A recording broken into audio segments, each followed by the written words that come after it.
Baik, di pertemuan 7 ini kita akan bahas kesalahan dan bias gitu ya. Di kesalahan dan bias pada GPS gitu ya, atau GNSS ini pertama bisa dilihat dari satelit gitu ya.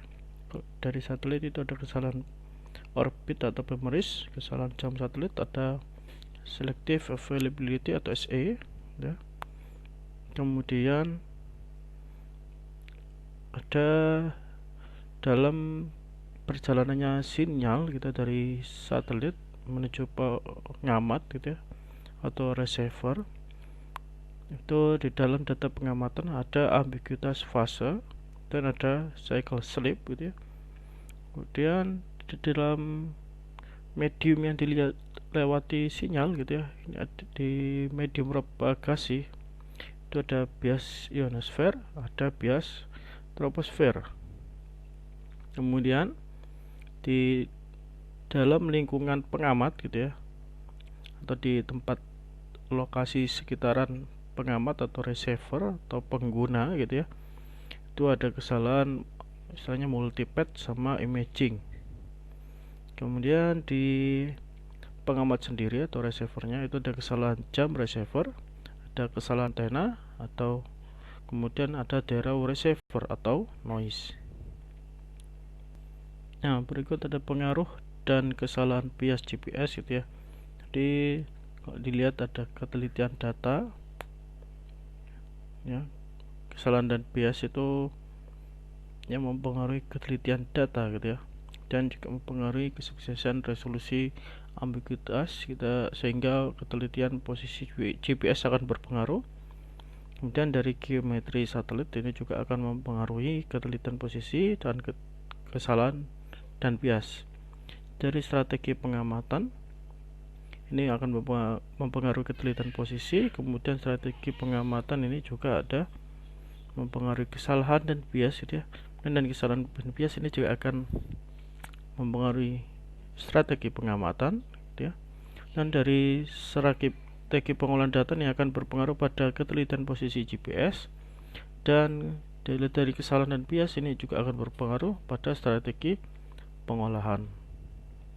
Efek dari kesalahan dan bias ya, kesalahan bias ini harus diperhitungkan secara benar dan baik gitu ya, karena akan mempengaruhi ketelitian informasi. Ada posisi, kecepatan, percepatan waktu yang diperoleh, dan ada proses penentuan ambiguitas fase dari sinyal GPS, dan struktur dan tingkat kecanggihan dari perangkat lunak pemrosesan data GPS atau pengolahan data atau post processing ini akan dipengaruhi oleh mekanisme yang digunakan dalam menangani kesalahan dan bias. Nah, kemudian apa saja yang bisa kita tangani atau kita lakukan ya dalam atau terhadap kesalahan dan bias gitu ya. Ini ada pertama, diterapkan mekanisme differencing antar data, estimasi parameter dari kesalahan dan bias dalam proses hitung perataan. Kemudian hitung besarnya kesalahan dan bias berdasarkan data ukuran langsung, hitung besarnya kesalahan atau bias berdasarkan model, gunakan strategi pengamatan yang tepat, gunakan strategi pengolahan data yang tepat, dan abaikan. Dan karakteristik kesalahan dan bias itu ya. Pertama ada kesalahan ephemeris. Nah, kesalahan orbit adalah kesalahan di mana posisi satelit yang dilaporkan oleh ephemeris satelit tidak sama dengan posisi satelit yang sebenarnya. Di sini dalam perjalanannya gitu ada pengguna, misalkan pesawat gitu ya. Ini ada yang satelit ya. Satelit memberikan posisi gitu ya. Nah, ada posisi satelit yang dilaporkan gitu ya, terhadap pengguna. Kemudian ada posisi satelit yang sebenarnya, jadi ada perbedaan di situ ya. Kemudian kesalahan orbit satelit pada dasarnya disebabkan oleh 3 faktor berikut secara bersama-sama. Pertama, kekurang telitian pada proses perhitungan orbit satelit, kesalahan dalam prediksi orbit gitu ya, untuk periode waktu setelah uploading. Kemudian penerapan SA. Kemudian efek dari kesalahan orbit pada pengamatan jarak atau DR, ada perbedaan jarak gitu ya. dari B karena B aksen gitu. Ini di sini ada istilahnya radial gitu, komponen radial atau ALT, along track, dan ada CRT, cross track gitu ya. Ini tergantung dari terkait posisi satelit gitu ya. Secara tipikal besar dari setiap komponen kesalahan orbit satelit ini GPS jika tanpa adanya SA itu kalau radial sekitar 2 meter, long track 5 meter, cross track 3 meter. Kemudian kesalahan orbit akan mempengaruhi ketelitian dari koordinat titik-titik yang ditentukan gitu ya, baik secara absolut maupun relatif gitu. Pada penentuan secara relatif, semakin panjang baseline yang diamati, maka efek kesalahan orbit satelit akan semakin besar. Nah, kalau di gambar sebelah kiri itu ada orbit satelit gitu ya, ada orbit yang sebenarnya yang berwarna merah yang sebelah kiri gitu ya, dan orbit yang dilaporkan. Kemudian di situ ada beda jarak dr gitu ya, dan ada r itu dari orbit menuju ke titik pusat gitu ya, pusat bumi ya. Kemudian selanjutnya sebelah kanan ini jika penentuan posisi secara relatif gitu, kalau absolut ini titiknya hanya titik P gitu ya, tanpa pembeda gitu ya. Kalau yang relatif ini ada dua titik, titik P sama titik Q, mana ada nilai B. B ini adalah panjang baseline ya. Jadi tadi dikatakan jika semakin panjang baseline, maka efek kesalahan orbit satelit ini juga akan semakin besar gitu ya. Dari B ini akan berpengaruh pada efek kesalahan orbit satelit. Yang bersamaan inilah yang akan memperlihatkan kesalahan ephemeris gitu ya.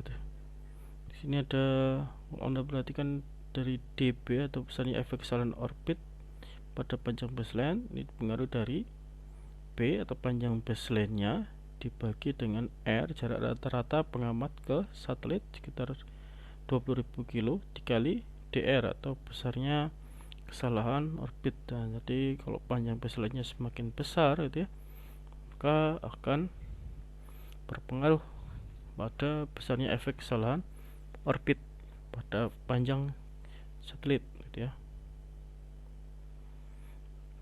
Dan itu yang dikatakan ya, semakin panjang baseline yang diamati, semakin besar efek dari kesalahan orbit ephemeris satelit. Cara mereduksinya, terapkan metode differential positioning, perpendek panjang baseline, perpanjang interval waktu pengamatan gitu.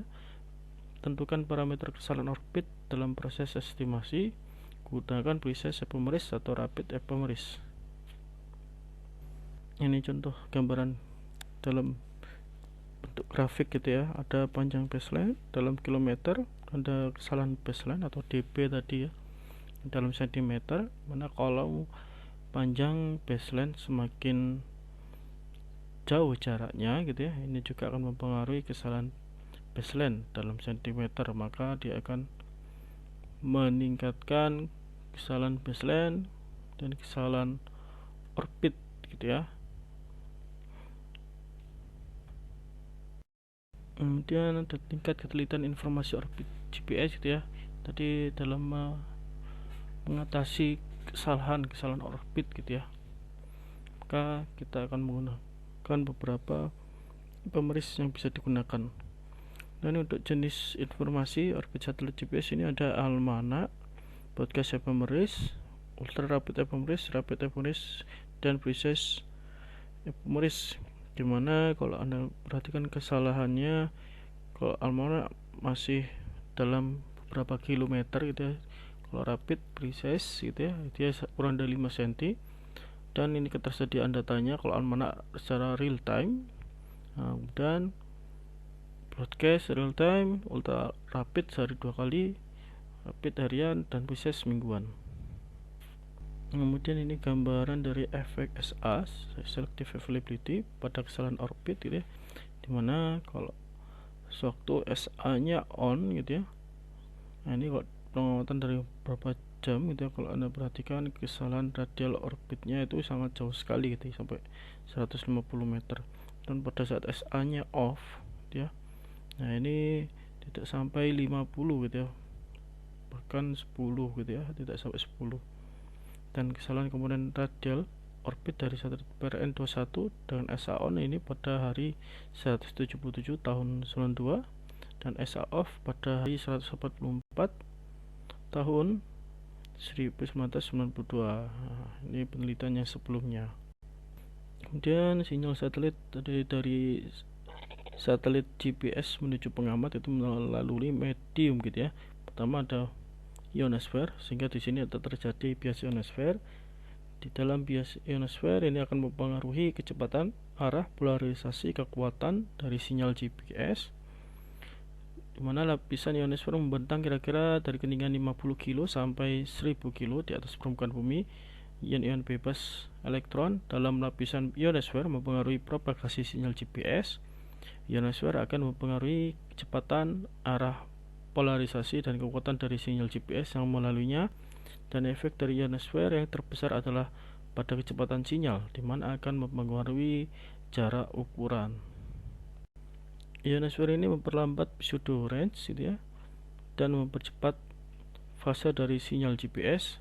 Besarnya efek ionosfer tergantung pada konsentrasi elektron ya, sepanjang lintasan sinyal serta frekuensi dari sinyal yang bersangkutan, dan konsentrasi elektron akan tergantung pada beberapa faktor terutama aktivitas matahari dan medan magnetik bumi, di mana keduanya juga akan tergantung pada lokasi geografis, musim, dan waktu. Nah ini kalau diperhatikan beberapa penelitian yang lama itu ada yang meneliti tentang total elektron konten gitu ya, dan ada yang mengamati elektron pada bias ionosfer jika pada saat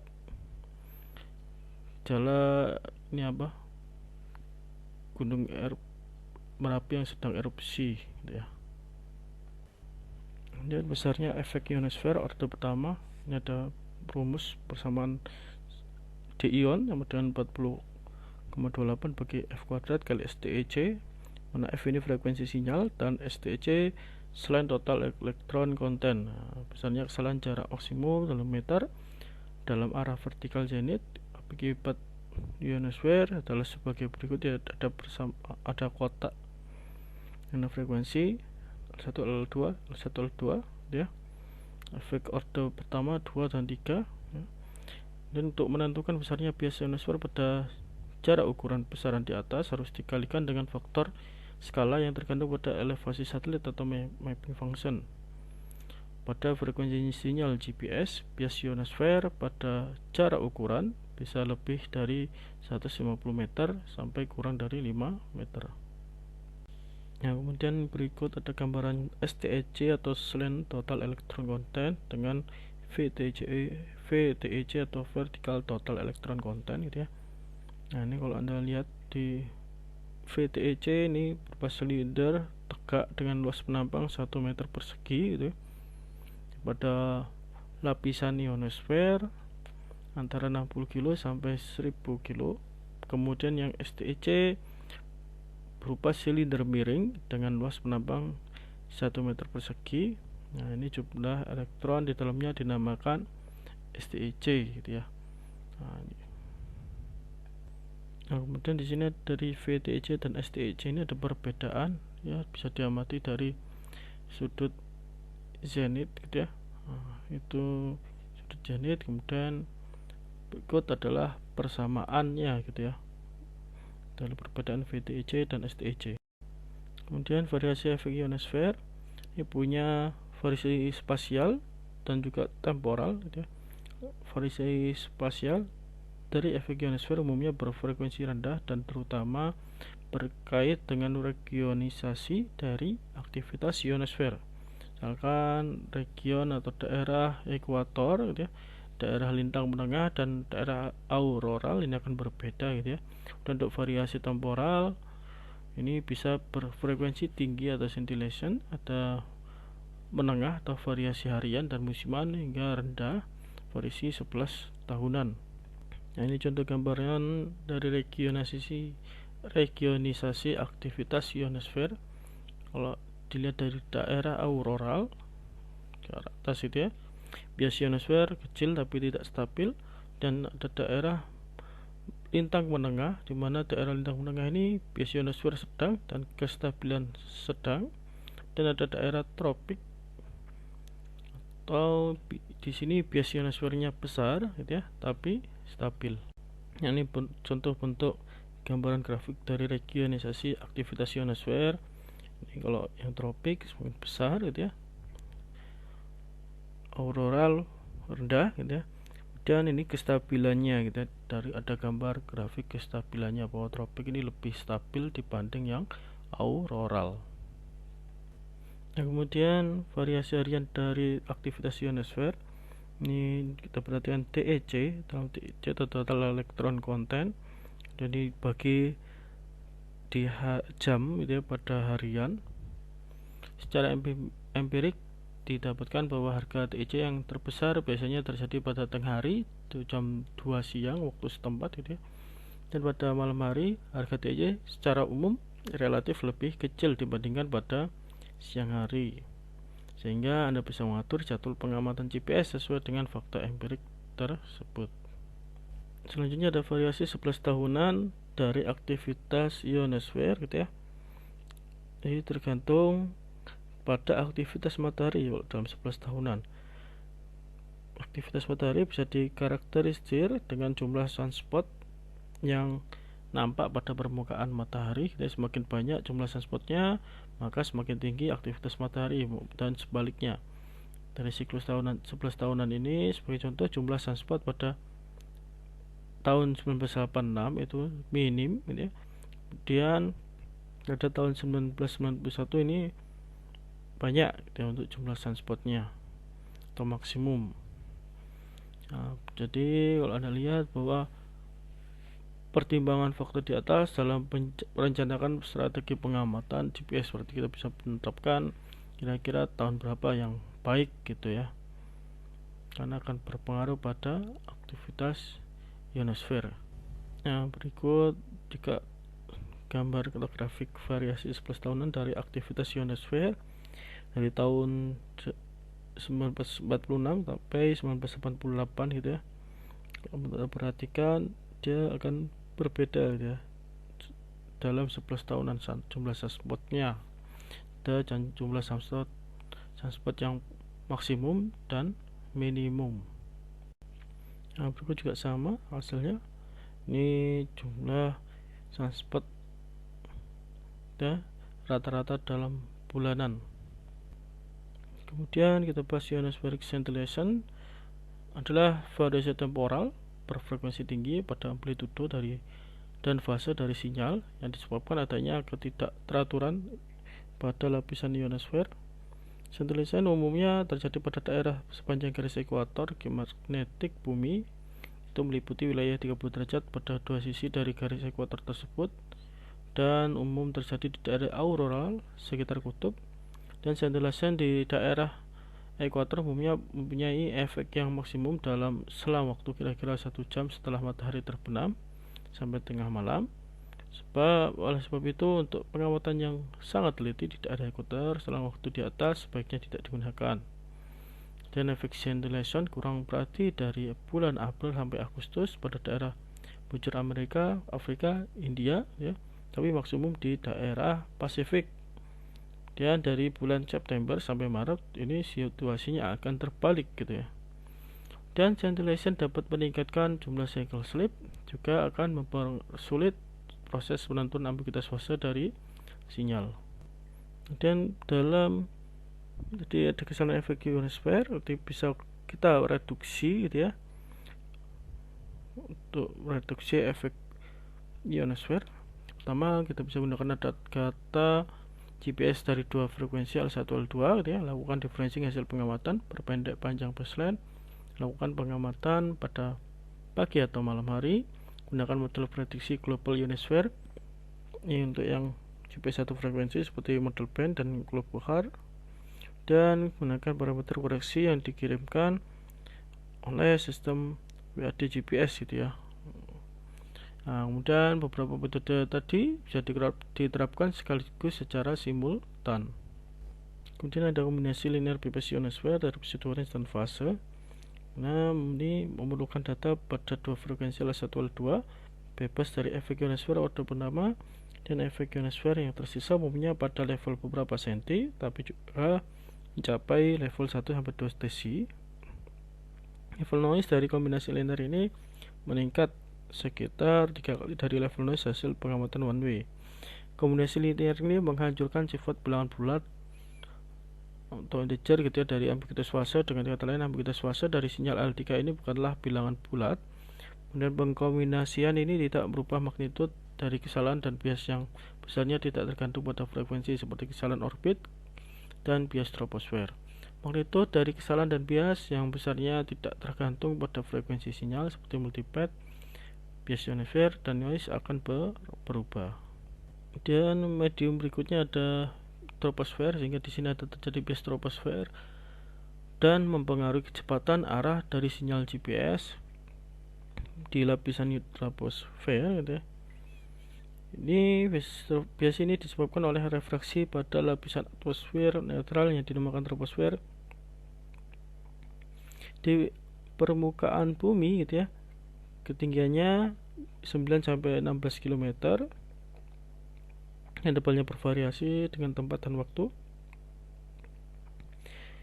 Tetap pseudo range dan fase ini dua-duanya diperlambat oleh troposfer, dan pada frekuensi sinyal GPS kurang dari 30 GHz, besarnya bias troposfer tidak tergantung pada frekuensi atau non-dispersif. Jadi besarnya tidak dapat diestimasi dengan pengamatan pada frekuensi. Misalnya bias troposfer sekitar 2,3 meter di arah zenit dan sekitar 20 meter pada 10 di atas horizon. Bias troposfer ini biasanya dipisahkan menjadi komponen kering, di sekitar 50% dari bias total, dan komponen basah. Misalnya komponen kering dapat diestimasi dengan baik berdasarkan data meteorologi, yaitu temperatur, tekanan, dan kelembapan di permukaan bumi, sedangkan misalnya komponen basah tidak. Dengan menggunakan data meteorologi di permukaan bumi, besarnya komponen kering dapat diestimasi sampai dengan ketelitian sekitar 1%, sedangkan besarnya komponen basah dapat dimodel sampai ketelitian 3-4 cm. Dan prediksi efek troposfer,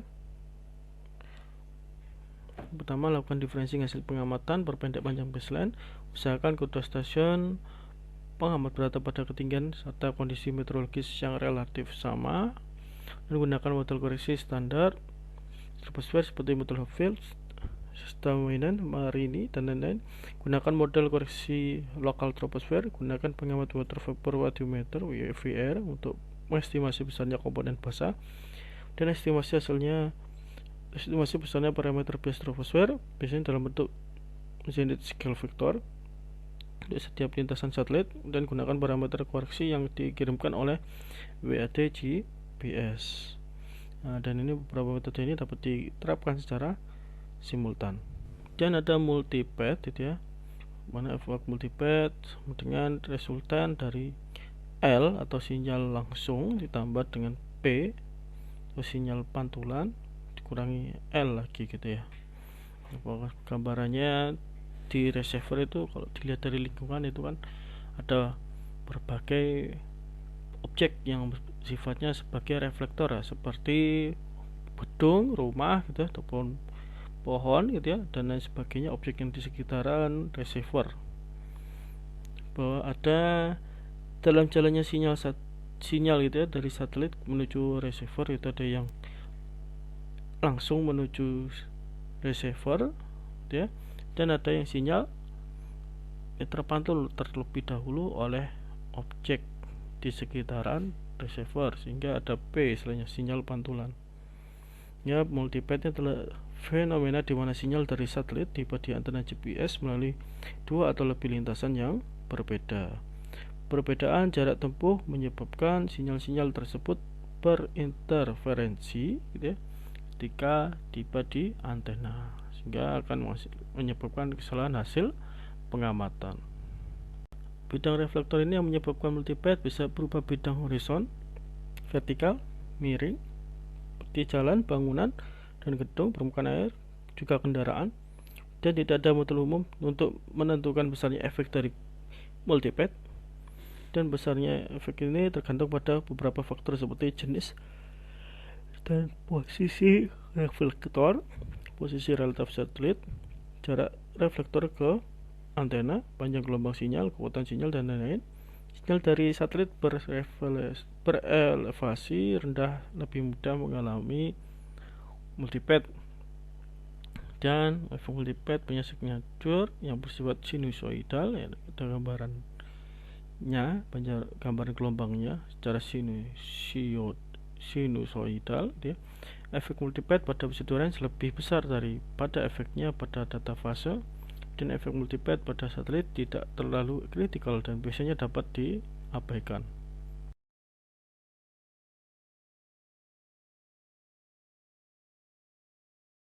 Dan produksian efek multipad, pertama, hindari lingkungan pengamatan yang reflektif atau banyak objek sekitaran receiver yang bakal mengganggu gitu ya, atau sebagai reflektor. Dan gunakan antena GPS yang baik tepat. Gunakan pedang datar antena ground plane sebagai penghalang dan pengabsorpsi sinyal pantul. Gunakan receiver yang secara internal pada pemrosesan data punya kemampuan untuk melawan multipad. Dan jangan gunakan satelit yang berelevasi sangat rendah, dan ratakan data pengamatan. Ini kadang berhasil. Dan multipad pada fase, ini besarnya efek multipad pada data pengamatan fase dapat ditentukan berdasarkan rumus sebagai berikut. Ya, ini ada faktor kekuatan sinyal pantul, misalkan 0 tidak ada pantulan, atau 1 sinyal pantul sekuat sinyal langsung gitu ya. Dan multipad pada fase disebabkan oleh perubahan dalam geometri satelit. Efek multipad pada data pengamatan fase kalau ada, dan punya periode tipikal sekitar 30 menit. Dan pada survei statik, efek multipad pada hasil estimasi posisi dapat diminimalkan dengan menggunakan data yang periode pengamatannya lebih besar dari periode multipad, tapi hal ini sulit untuk dilakukan pada metode kinematik, gravistatik, stop and go, atau pseudo kinematik. Dan beberapa investigasi menunjukkan bahwa kesalahan pada komponen tinggi yang disebabkan oleh multipad dapat mencapai besar sekitar 15 cm. Dan kita bahas ambiguitas fase atau N ini ya. Ini merupakan pilihan bulat kelipatan panjang gelombang. Setiap satelit punya harga ambiguitas fase yang berbeda satu sama lainnya. Sepanjang receiver mengamati sinyal secara kontinu, tidak terjadi cycle slip, maka ambiguitas fase akan selalu sama harganya untuk setiap epoch pengamatan. Dan pada pengamatan one way dan single difference, ambiguitas fase sulit untuk dipisahkan dengan efek kesalahan jam receiver dan jumlah satelit. Dan oleh sebab itu, sifat kebulatan harganya sulit untuk dieksploitasi. Dan pada pengamatan double difference, efek kesalahan jam receiver dan jam satelit tereliminir gitu. Dan oleh sebab itu, sifat kebulatan harganya dapat dieksploitasi. Dan resolusi ambiguitas fase pada umumnya ditentukan pada pengamatan double difference. Penentuan harga bilangan bulat dari ambiguitas fase atau resolusi ambiguitas bukanlah suatu tugas yang mudah untuk diselesaikan, terutama kalau secara bergerak on the fly yang mengikuti resolution gitu ya. Dan dikenal beberapa metode resolusi ambiguitas gitu ya. Dan ada 3 aspek yang harus diperhitungkan secara baik, pertama eliminasi kesalahan bias, geometri satelit pengamat, teknik resolusi ambiguitas. Nah, kemudian ada cycle slip atau fenomena di mana receiver GPS karena satu hal terputus dalam pengamatan sinyal GPS. Nah, ini ada gambarannya, tiba-tiba ada putus, ada jeda gitu ya di fase, ada perbedaan fase. Nah, ada selain cycle slip di gambar. Ini disebabkan bisa karena mematikan menghidupkan receiver, obstruksi dari sinyal GPS yang disebabkan oleh bangunan, pohon, jembatan, dan lain-lain. Ada dinamika receiver yang tinggi, rendahnya rasio signal to noise yang bisa disebabkan oleh aktivitas ionosfer yang tinggi, multipad, dan lain-lain. Dan ada kegagalan receiver, itu ada receiver yang bermasalah. Di sini akan menyebabkan ketidakberlanjutan dalam jumlah gelombang penuh dari fase gelombang pembawa yang diamati. Dan ambiguitas fase N sebelum dan sesudah cycle slip akan berbeda nilainya. Dan pendeteksian cycle sleep lebih mudah dibandingkan pengoreksiannya. Cycle sleep lebih mudah ditangani pada data 2 frekuensi ketimbang 1 frekuensi, dan cycle sleep lebih mudah ditangani pada data statik ketimbang pada data kinematik. Untuk mendeteksi cycle sleep, pertama penggunaan polinomial berorder rendah yang dicocokkan ke time series dari variabel yang diuji. Ini metode yang cukup umum digunakan. Kemudian penggunaan model dinamik untuk memprediksi data ukuran dengan menggunakan Kalman filtering, dan perbandingan antara data ukuran hasil prediksi dengan hasil ukuran sebenarnya digunakan sebagai basis pendeteksian cycle sleep, dan penggunaan skema differencing data ukuran antara epoch periode 1, 2, 3, 4. Kemudian terjadinya cycle sleep akan nampak pada harga differencing periode tinggi yang relatif besar. Dan ada variabel uji untuk pendeteksian cycle sleep. Ini ada data yang diperlukan, fase single frekuensi, dual frekuensi, satu frekuensi L1, L2, dan begitu range. Ada variabel ujinya, ada 1 titik, 2 titik ya. Pendeteksian koreksian cycle sleep secara kinematik ya. Deteksian cycle sleep pada saat receiver bergerak kinematik lebih sulit dibandingkan saat statik atau diam ya. Dalam hal ini metode pendeteksian dapat digunakan ada metode penentuan aktivitas fase secara on the fly, Kalman filtering, integrasi dengan sistem eksternal seperti INS. Dan dalam hal ini pendeteksian biasanya sekaligus dilakukan dengan pengkoreksian cycle sleep yang bersangkutan. Pengkoreksian cycle sleep bisa dilakukan dengan satu proses tersendiri sebelum proses estimasi posisi ataupun secara terpadu dengan proses pengestimasian posisi, dan dalam proses pengkoreksian bersifat terpadu dengan proses estimasi posisi biasanya terjadinya cycle sleep dapat dikarakterisir dengan penambahan parameter aktivitas fase yang berbeda dengan parameter sebelum terjadinya cycle sleep.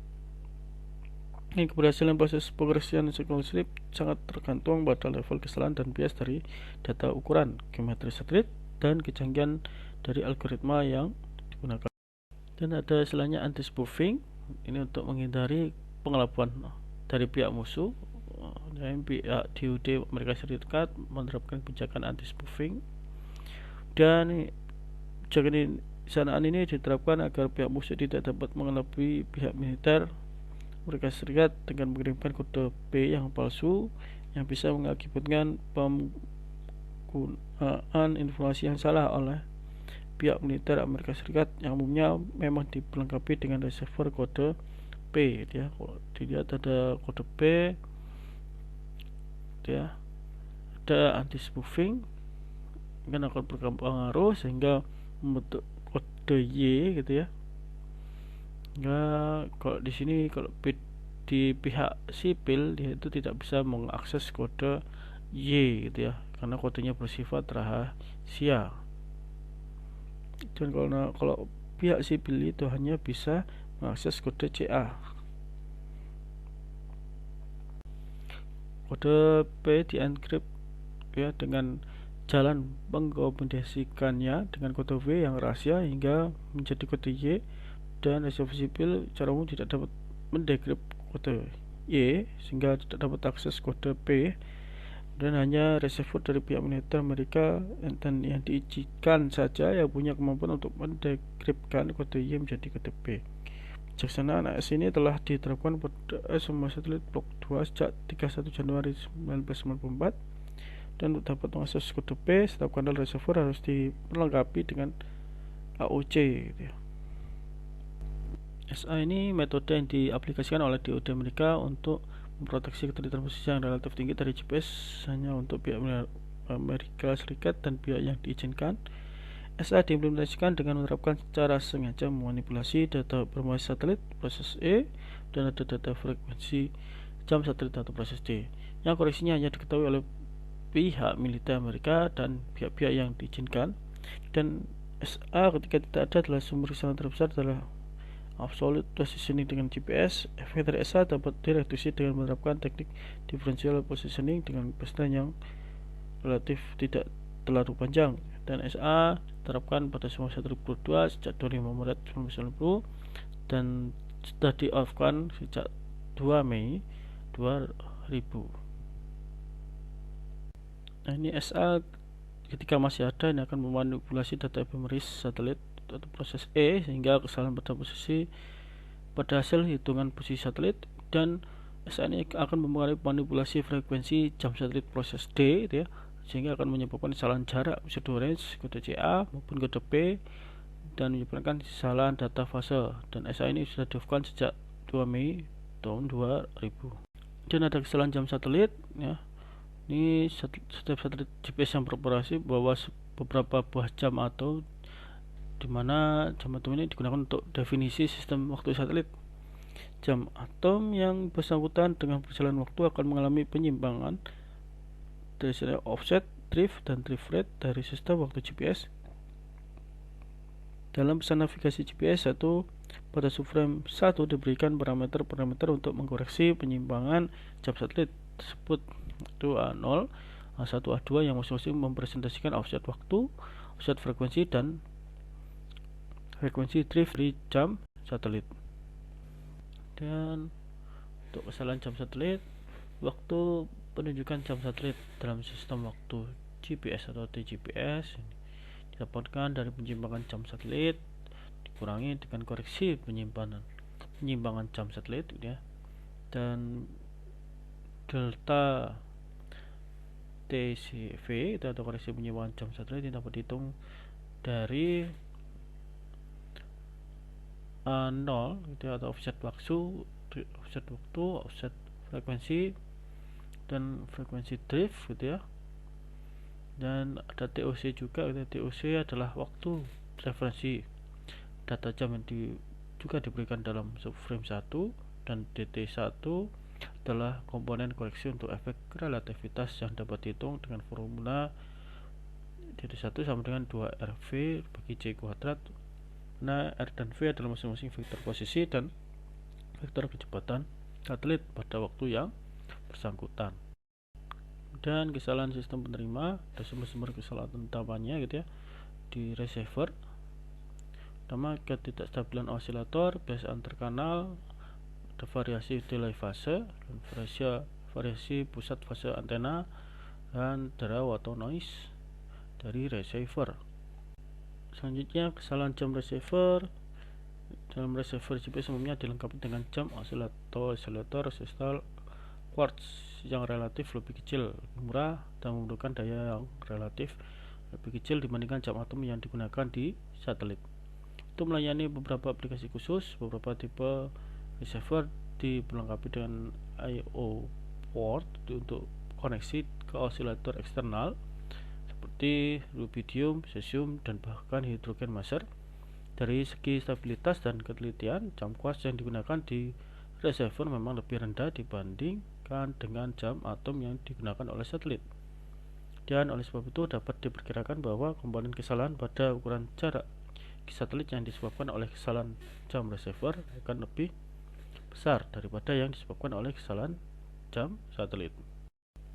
Ada lagi imaging, adalah suatu fenomena yang melibatkan suatu benda konduktif atau konduktor yang berada dekat dengan antena GPS, dan radiasi dari antena yang sebenarnya akan menimbulkan arus induksi pada benda konduktif yang reflektif tersebut. Itu benda tersebut akan membangkitkan pola radiasi tertentu, ya seolah-olah menjadi antena tersendiri dan menjadi bayangan atau image dari antena yang sebenarnya. Pola radiasi dari kedua antena ini selanjutnya akan berinteraksi atau coupling, dan resultan dari pola fase antena yang dihasilkan akan berbeda dengan pola fase antena GPS yang seharusnya. Akibatnya fenomena imaging ini akan mendistorsi pola fase antena yang seharusnya. Nah, berikut gambaran dari imaging. Itu ada pola fase antena yang termasuk bayangannya gitu ya, dan ada pola fase antena yang seharusnya. Nanti terjadi coupling antara antena dan bayangannya, karena ini ada lagi bayangan atau antena pada benda konduktif atau reflektor di sekitar receiver gitu ya. Imaging akan merubah titik pusat fase antena gitu ya, hingga menyebabkan terjadinya kesalahan pada ukuran jarak. Dan seperti halnya dalam kasus pergerakan titik pusat fase antena, efek dari imaging perlu diperhatikan dalam aplikasi penentuan posisi yang menuntut ketelitian tinggi atau order ketelitian milimeter. Kemudian karena fenomena imaging ini pada prinsipnya terjadi karena adanya penginduksian arus dari antena ke suatu konduktor yang berada dekat dengan antena, maka efek imaging ini akan berkurang dengan semakin jauhnya konduktor tersebut dari antena GPS.